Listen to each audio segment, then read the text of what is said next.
The best RVs for holding value. That's what we're talking about today. So if you want to find out, stay tuned.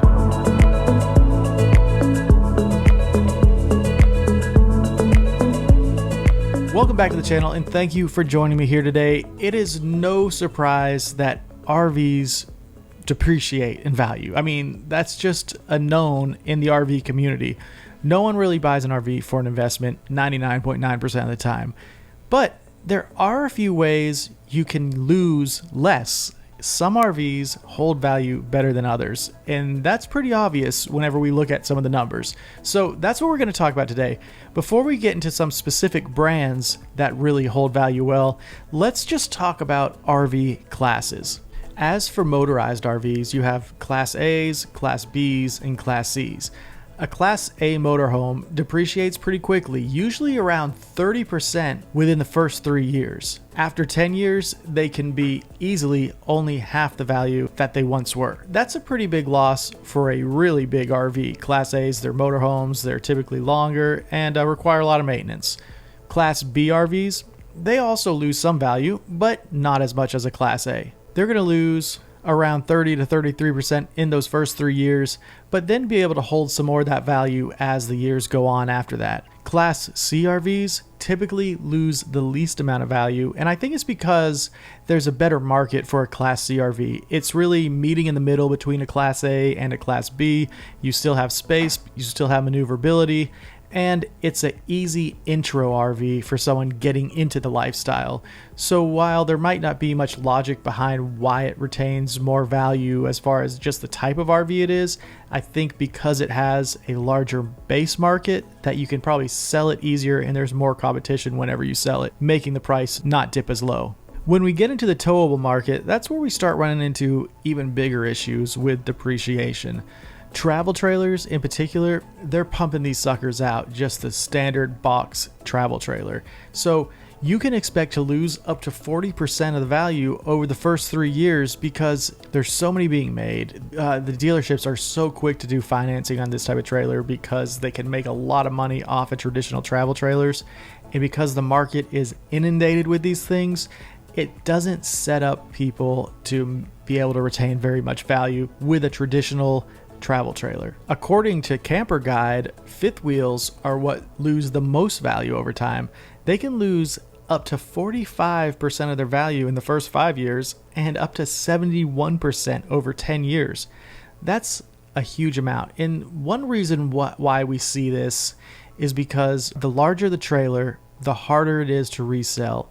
A lot of people always want to get smaller and smaller. And if they buy something big, they're going to buy it relatively new. So a 35-foot fifth wheel that's 10 years old, that's super low on the totem pole of desirability because it's a big rig. It probably has problems, and there's a ton of fifth wheels out there already on the market.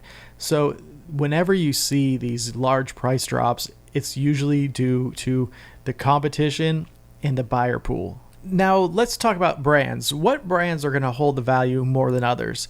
A lot of people have brand affinity and brand loyalty, and that's completely understandable.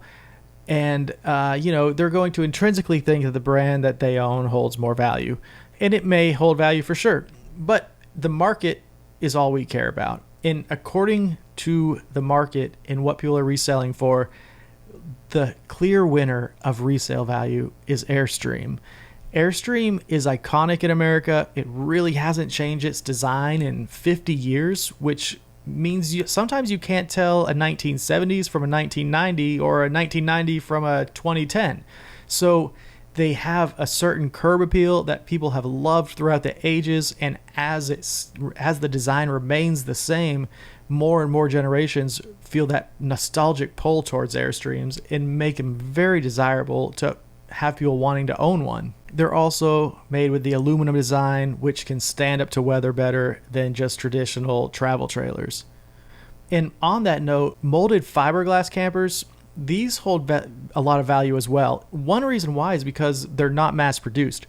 When I say molded fiberglass, we're talking about a travel trailer that's constructed very much like a boat in either one or two pieces of molded fiberglass shells that are then connected together. Airstream was making one called the Nest. but they stopped production of this. And since they stopped production on this, no big nationwide brand is filling that gap. Scamp, Casita, Oliver, Escape, these are all molded fiberglass brands, and most of them are direct to consumer and bypass a dealer. For any of those 4 brands I just mentioned, there can be a wait up to 6 to 9 months just to get an order fulfilled. Because of this, demand is through the roof. You can sell a 1 to 3 year old molded fiberglass trailer for close to what they're asking retail value for a new one. It all has to do with supply and demand. And I know that, people in the comments of our article that was regarding this issue said, well, people love Grand Design, people love Tiffin, why don't you mention these? Well, the fact is that there are a lot of them on the market. They're pumping out hundreds of those a day at the factory, and that's just not the case with these molded fiberglass trailers. And that's why these are in a class of their own for holding a lot more value. Even though Grand Design might hold some more value over its competition, the percentage to percentage doesn't hold a candle to these molded fiberglass trailers or even an Airstream. So in my opinion, if you want to avoid massive depreciation, going the Class C route could be a good idea because you're going to have a large resale base if you ever choose to resell it, or going with one of the more unique travel trailers like Airstream, Scamp, Casita, Escape, Oliver. That can be a really good route to go, but you're going to run into the issue that it's hard to get your hands on one right now. So, if you can find a great deal on an RV that retains value, all the best. That's the best way to go, but it's going to be hard to do that. Let me know if I missed a brand. Let me know if I offended you. I'm interested to know if you think there are other types of RVs that actually hold value as well. All right, shout off in the comments later on.